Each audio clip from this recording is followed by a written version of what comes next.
everyone, my name is Lexi Davis, and I am here today to discuss with you one of the most grievous traits that is present in our world today.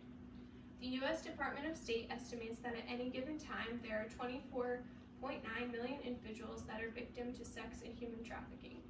Sex trafficking not only affects those in places like third world countries, but also in the places we think are safe to travel or in the very towns that we live in. It is extremely important to be informed on high-trafficked areas in order to be safe and prepared. I have always heard about human and sex trafficking, but did not always take a moment to realize the significance of how real this is. I've heard about it on the news or I've seen it in a movie, but did not really realize how present it actually is in our world. An unfortunate reality is that human and sex trafficking take place across the globe and find significant prominence in countries such as Belarus. To help you gain insight as to how conspicuous sex trade is around the world, we will take a look at the country of Belarus. Now let us begin to understand. The UN Refugee Agency speaks to the fact that Belarus is a source, transit, and destination country for people of all genders, ages, and races to be subjected into sex trafficking and forced labor. As if this was not bad enough, the country of Belarus has government-sponsored forced labor taking place as a way of punishment for different offenses.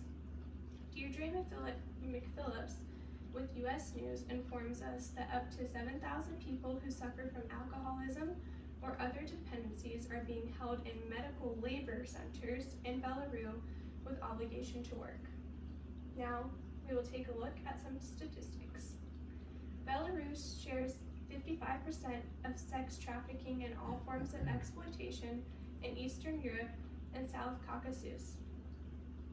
According to a report done by the United Nations Office on Drugs and Crime in 2018, there are over 1,700 cases related to human trafficking.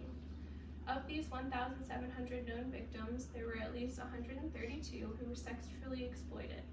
Over 4,500 known individuals were sexually exploited between the years of 2002 and 2018. The U.S. State Department also confirms that Belarus is a Tier 3 status for human trafficking and sex trafficking. This means that it is one of the worst places for human trafficking in the world, even with its consistently declining rate. There were 128 confirmed trafficking victims and 9 potential ones in the Trafficking in Persons report of 2022, according to the Fortune Project. Some of these numbers may not seem scary, especially since this is a faraway country, but we have to remember that this also occurs even in the states that we live in. Sex and human trafficking is an issue that resides everywhere across the entire world. This is something that attention must be brought to in order to provide understanding and hopefully to bring safety. This is not a small feat, and we need to keep ourselves aware of these horrible statistics. Hopefully, as more awareness and protection comes forth, sex trafficking rates will continue to slow. Keep yourselves informed on places that are highly trafficked, but also be aware that this happens all over. Practice safe travel habits and stay up to date on trafficking incidents. Thank you. Are there any questions? No. And these are just some sources. Thank you very much.